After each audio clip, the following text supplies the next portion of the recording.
अश्मिता ने जो डायरी ईशा की ईशान को दी है उससे बहुत सारे राज जो हैं ईशान के सामने खुल गए हैं।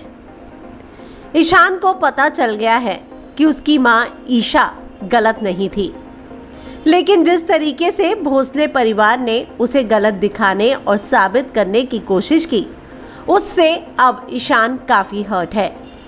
उसे ये बात पता चल गई है कि उसकी माँ के साथ बहुत बड़ी चाल भोसले परिवार ने चली।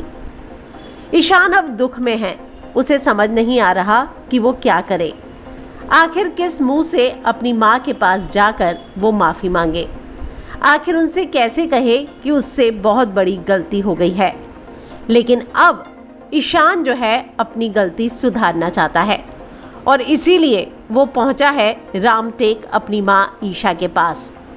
वहां जाकर उसने हाथ जोड़कर अपनी माँ से माफ़ी मांगी, पैरों पर गिरकर अपनी माँ से माफ़ी मांगी है। वो अपनी माँ से कहता हुआ नजर आया है कि मुझसे बहुत बड़ी गलती हो गई, मैंने आपको गलत समझा। जो डायरी अश्मिता ने दी उसमें उन सारी चीज़ों का खुलासा है कि कैसे दिल पर पत्थर रखकर ईशा को इस बात का फैसला लेना पड़ा कि वो ईशान को छोड़कर जा रही है। कभी भी ईशा नहीं चाहती थी कि वो अपने बेटे को रोता बिलखता छोड़कर आए, लेकिन अक्का साहेब और राव साहेब ने उसके सामने कोई ऑप्शन ही नहीं छोड़ी। उसके सामने जो शर्तें रखी थी उन शर्तों को वो कैसे मानती।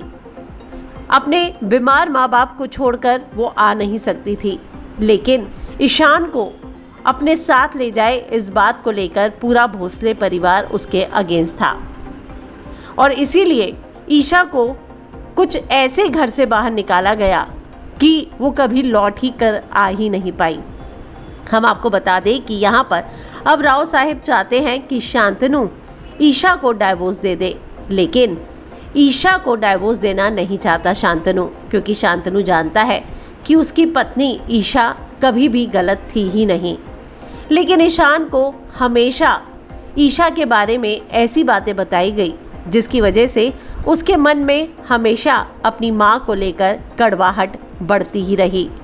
पर हम आपको बता दें कि अब ईशान के सामने ईशा का पूरा सच आ चुका है और ये सच जानने के बाद अब ईशान ने ठान ली है कि वो अपनी माँ के पास जाएगा, उनसे माफ़ी मांगेगा और वो जो है रामटेक जाकर पैरों पर गिर चुका है ईशा के।